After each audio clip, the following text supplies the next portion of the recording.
ప్రముఖ నటుడు, దర్శకుడు ఆర్.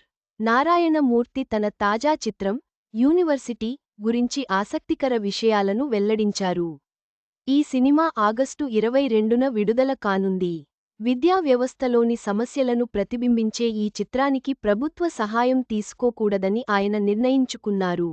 ఆర్. నారాయణమూర్తి చాలా రోజుల తర్వాత లీడ్ రోల్లో నటించి, స్వీయ దర్శకత్వంలో నిర్మించిన చిత్రం యూనివర్సిటీ. పేపర్ లీక్ అనేది ఉపశీర్షిక.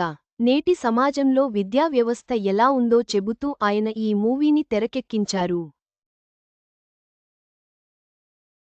ఈ సినిమా ఆగస్టు 22న విడుదల కానుంది.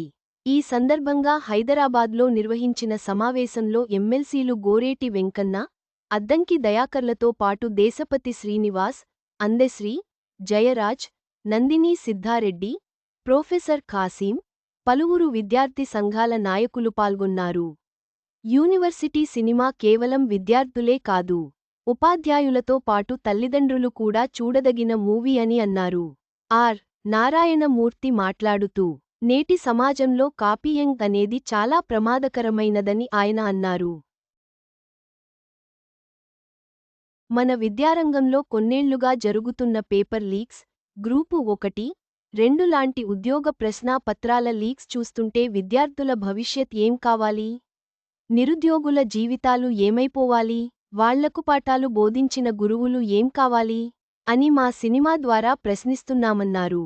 యూనివర్సిటీ చిత్రానికి తెలంగాణ ప్రభుత్వం నుంచి ఎలాంటి సహకారం అవసరం లేదని పీపుల్స్ స్టార్ ఆర్. నారాయణమూర్తి అన్నారు. నా మిత్రులు అద్దంకి దయాకర్, అందెశ్రీ తెలంగాణ ప్రభుత్వంతో మాట్లాడి ఈ మూవీకి పన్ను మినహాయింపు ఇప్పిస్తామన్నారు. నాపై ప్రేమతో ఈ మాట చెప్పినందుకు వాళ్లకు కృతజ్ఞతలు.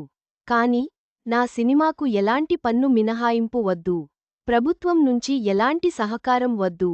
సినిమాని ప్రజల్లోకి తీసుకెళ్లండి చాలు అని నారాయణమూర్తి కోరారు. చివరగా ఆర్. నారాయణమూర్తి తన యూనివర్సిటీ సినిమాకు ప్రభుత్వ సహాయం అవసరం లేదని స్పష్టం చేశారు. సినిమా ప్రేక్షకులకు చేరువ కావాలని ఆయన కోరుకుంటున్నారు.